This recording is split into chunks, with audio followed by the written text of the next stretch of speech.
a cair em determinado, até porque é normal. É difícil você manter durante tanto tempo um campeonato longo como esse no mesmo nível. Então eu acredito que em alguns momentos o Ceará deva oscilar. Mas eu acredito que nesse time do Ceará, assisti alguns jogos, é um time bem determinado, aguerrido realmente, está batalhando, jogando em casa, jogando fora, quebrou aquela sigla da porteira, então o time está encarando todo mundo de igual para igual. Eu acho que é assim que tem que ser o futebol, até porque o fato do cara jogar lá no Rio de Janeiro, em São Paulo, o campo é o mesmo, futebol, o cara treina sempre assim, então eu não gosto muito dessa coisa de time que joga com medo do adversário. Então eu acredito que o Ceará vai permanecer no nível bom, não tem nem perigo do Ceará cair num campeonato como esse, ser rebaixado, ele deve ficar no nível de Sul-Americana até Libertadores e brigando pelo título. Eu sou torcedor do Fortaleza, né, cara? Quanto ao Fortaleza, eu acompanhei apenas os últimos 4 jogos. Foram 4 derrotas, meu amigo. Pelo amor de Deus. Teve um jogo que eu preferi assistir o jogo aqui no campo do Tocantins, que foi muito melhor do que o jogo que eu assisti lá. Então, o Fortaleza precisa melhorar urgentemente. Essas contratações, apesar de alguns nomes, né, já conhecidos no futebol, eu não acredito que vai mudar a história do Fortaleza, não. Porque o campeonato que a gente vai disputar com jogos lá na região norte, onde a região é muito quente e esse pessoal que está vindo aí não são mais jovens, são os caras já de uma certa idade. Para aguentar esse calorzão, esse meio Paulo Isidoro, Profinaz, eu acho muito difícil. O Fortaleza tem que procurar contratar, mas gente jovem. Investir em gente nova, como fez com Casa, que está tendo um excelente papel aí na Série B. Esses caras antigos, essas mesmas caras, eu não acredito que mude a história do Fortaleza, não. Se o Renan quiser que o Fortaleza mude, a gente tem que começar ajudando a torcida, né? A torcida do Fortaleza precisa ir para o estádio. Não pode ser que nem o Luiz Sérgio, só vai dia do final. Então tem que ir todos os jogos. O time está precisando agora, os caras estão pedindo isso, que a torcida lá.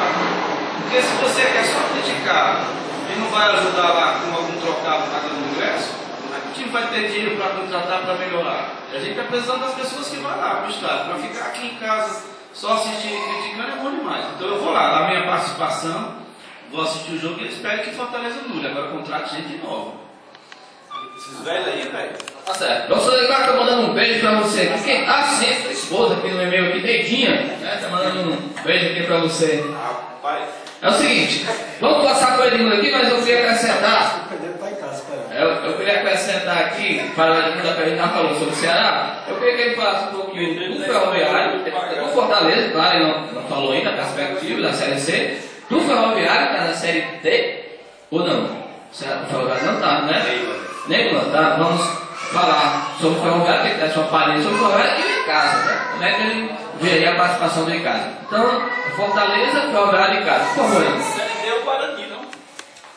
Olha, sobre o Fortaleza, eu gostaria de dizer o seguinte: as competições são diferentes. Esse Copa do Nordeste é uma Copa no qual as grandes equipes que não estão disputando grandes divisões colocam time misto, bota jogador para se entrosar, para se adaptar, pegar ritmo, né? Algumas coisas que a gente vê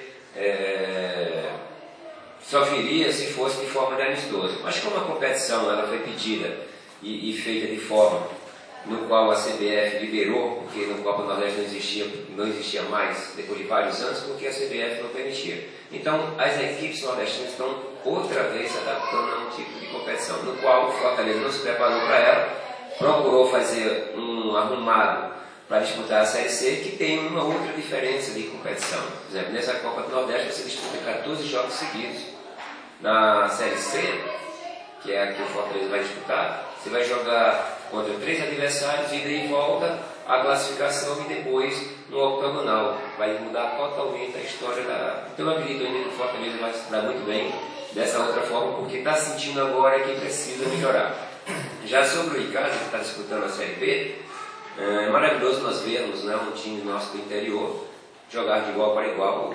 Quem se lembra que faz poucos dias pegou o Bahia dentro de Juazeiro e meteu uma goleada de 4 gols, depois passou 3 jogos sem perder, e é isso que a gente quer ver, o futebol cearense participando, disputando essas competições, mostrando situações de grandes equipes do futebol nordestino como brasileiro. E o Guarani de Sobral vai disputar a Série D, já está fazendo amistosos, já está preparando as suas equipes. Tenho certeza que o Guarani de Sobral, pela cidade que tem e pelo clima que é lá, a dificuldade que é jogar no Junco, o estádio do Guarani de Sobral, que é muito bom também, vai fazer com uma série maravilhosa. E o Ferroviário, que você perguntou, pelo que eu estou sabendo, eles devem entrar agora nessa Copa Fares Lopes, né, que é a Copa do Estado, no qual a Federação Cearense está abrindo esse horizonte que todas as seleções do Brasil já fazem, e ela tem o nome de Fares Lopes. Vai ser disputada com uma equipe mista, onde grande parte dos garotos do Ferroviário sempre foi assim, né? O Ferroviário sempre lançou jovens garotos, mesclado com mais uns 4 ou 5 jogadores de experiência. Isso é o que eu ouvi falar, e dentro da nossa contato, dentro dos nossos relacionamentos, a gente sabe que o Ferroviário mais ou menos deve entrar nessa competição com esse grupo de atletas. Como também o Ceará Esporte Clube, é o time que eu trabalho e vou dirigir também nessa Copa Fares Lopes. Vamos jogar com a equipe até 19, 20 anos para que a gente possa adquirir experiência, maturidade e fazer uma Copa no qual possa revelar alguns atletas para a equipe principal do Ceará. Certo, Edmundo. Obrigado pelas palavras. Você falou em jogo, me lembrei de 2 atletas, ex-atletas, que ficaram de vir, mas não puderam, questão, né, de trabalho, estava trabalhando. Claudemés, né, que é o lateral esquerdo daquele time que o Ceará foi vice-campeão na Copa do Brasil, e o Paulo Rubens, né, que jogou muito tempo aí no Ferroviário, uma grande pessoa que fez trabalho também com a educação. Mas vamos falar agora de Liga, né, do bairro Liga Jorge, passar para o professor Daimar, que é o presidente da Liga, para falar um pouquinho desse campeonato que está acontecendo, e falar quem são os favoritos, né, que estão aí em primeiro lugar, né, quais são realmente, né, os grandes times aí dessa Liga. Eu não trouxe aqui a classificação, mas eu não vou optar. Os times que eu falei que eram diferenciados no início, naquela nossa entrevista que a gente fez lá no primeiro dia, infelizmente não estão se saindo muito bem na competição. Então tem algumas surpresas, né? Tem alguns times que eu não conhecia. Então, o que eu quero dizer do campeonato é que o campeonato está com um nível muito bom, as equipes boas, muito equilibrado. Hoje nós temos mais ou menos em cada grupo de 8, 6 até 7 equipes ainda disputando, e só faltam mais 2 rodadas para terminar a primeira fase de classificação. Então eu acredito que os próximos jogos vão ser muito bons. Amanhã a gente tem uma reunião marcada, amanhã não, segunda-feira, no Colégio Filipe Santos, a partir de 19h30, se você quiser dar uma passada lá para entrevistar algumas pessoas. Então lá a gente vai dar a posição geral, classificação das equipes, e se organizar para essas 2 rodadas que estão faltando. A verdade, já começaram, ontem já teve jogo dessas 2 últimas rodadas. E, como eu falei, o equilíbrio permanece. Eu não vou apontar ninguém, realmente eu não vou me queimar dessa vez. Tá certo. O nosso diretor ali, cinegrafista, diretor, faz tudo aqui do HJ, né? Nelson Germano, né? Está dizendo que nós temos aí 3 minutos, né?